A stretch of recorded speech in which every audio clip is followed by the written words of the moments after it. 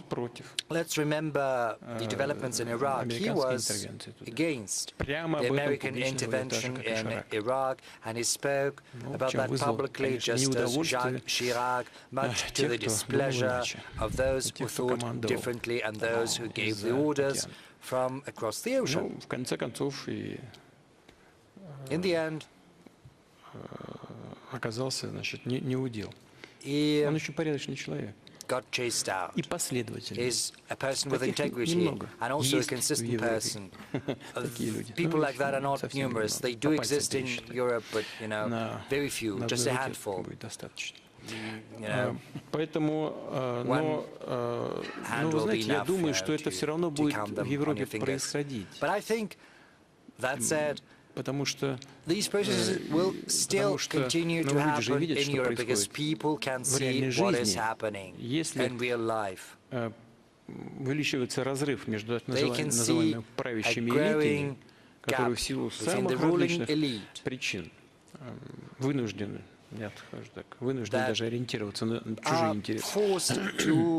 И основной массой населения. Some external interests due to different reasons. I'll be very cautious in formulating that, and the rest. And the number of politically, domestically oriented political forces is going to grow. По поводу того, что я, как вы сказали, уклоняюсь от общения с широкой аудиторией. Вы знаете, я считаю некорректно обращаться напрямую к населению тех стран, руководство которых the citizens of those countries whose leadership basically anathemizes us, unwilling to listen to any arguments we have to offer. Yes, we can work, and we've got the media, but they are being hounded despite the proclaimed freedom of speech. Our media are prevented from doing their work both in Europe and the US. Enormous difficulties are being created to hamper their work. Ask them and they will tell you.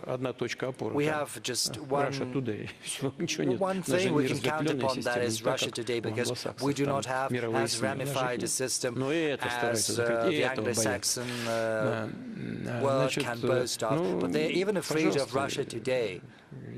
But I'm open as circumstances allow. I met with Tucker Carlson.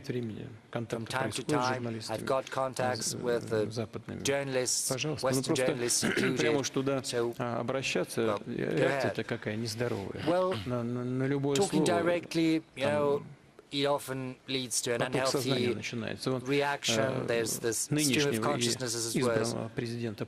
You remember the new president-elect, he was accused of ties with Russia. There were hearings in Congress, there was an inquiry, and they found nothing, because there was nothing to find. They could corroborate or prove nothing, because there was nothing to prove. And so much energy was spent on that. It could have been spent better elsewhere. And I do not want to create problems for anyone, honestly. Третье и четвертое. Вы знаете, все процессы, которые в той или другой стране, они должны происходить внутри страны. Так будут происходить. Вот эти национально ориентированные политические силы, они будут расти не потому, что я что-то говорю нашим единомышленникам в Европе, а таких много, и в Штатах много таких единомышленников, а потому что это диктуется законами внутреннего развития общества. Это самая прочная основа And this is the surest foundation for forthcoming changes, which are sure to happen. Thank you. Thank you, Mr. President. закончим как-нибудь. В западных комментариях постоянно встречается одна мысль. Вот недавно опять вчера что ли встретил. Мысли есть, уже хорошо. Уже есть, да. Мысль очень хорошая. Мысль, кстати, со стороны тех, кто как будто бы, как бы позитивен. Так вот они пишут, что, с Путиным, понятно, ничего невозможно, но Путин рано или поздно уйдет, а вот тогда с Россией надо будет налаживать ее, интегрировать обратно, потому что она вернется на прежний путь. Вернется она на прежний путь. Значит, Россия идет своим путем. Надеюсь, она с пути следования своим национальным интересам не свернет. Но ее, конечно же, нужно интегрировать. Мы от этого никогда не отказывались. Но мне бы не хотелось, чтобы Россия вернулась на путь, к которому она шла до 2022 года, как я уже говорил в своем выступлении. А это был путь, который был сопряжен такой скрытой, завуалированные интервенции в отношении нашей страны, направленные на подчинение ее так своим интересам каких-то других стран, которые считали, что они имеют на это право. Россия не может существовать в таком подчиненном или полуподчиненном состоянии. И мне кажется, что наш народ — это самый простой народ, простые граждане, вот это осознали, когда поняли, что пытаются с нами сделать наши геополитические противники. Вы знаете, вот вся логика происходящих событий, ведь она что показывает? Люди поняли, что происходит, поняли, что пытались с нами сделать, как бы красиво, это не выглядело, и как бы на покровительство, покровительственно не похлопали по плечу. Именно с этим связана такая необычная, я бы сказал даже, консолидация российского общества. Именно с пониманием, в чем заключаются кардинальные стратегические интересы страны в укреплении ее независимости, самостоятельности, суверенитета. Вот в ходе предвыборной нашей президентской кампании, я помню, особенно не было времени следить за всем, но смотрел, включил телевизор, иностранный корреспондент какой-то, кстати, иностранный, не помню какой, подошел на улице к мужчине в Белгородской области. Можно, наверное, в архивах найти этот эпизод. Спрашивает, и куда? Он говорит, на избирательный участок. Но это же опасно. Дроны могут прилететь, это там можно пострадать. Зачем идете? Почему вы боитесь? Ответ был очень короткий. Это такой же мужчина, так средних лет, повернулся, посмотрел так сурово и говорит, я русский. И пошел. И так мог бы ответить представитель любого этноса Российской Федерации сегодня. И из Павловича, я сейчас не хочу кого-то конкретно называть, потому что всех перечислить на 190 и из севера Российской Федерации, из Северного Кавказа, отовсюду. Потому что сегодняшние события привели к высшей консолидации российского общества и к пониманию, что такое суверенитет для нашей страны. Это одно из ключевых, жизненно необходимых основ развития России и ее существования. Спасибо вам большое. Спасибо, Владимир Владимирович.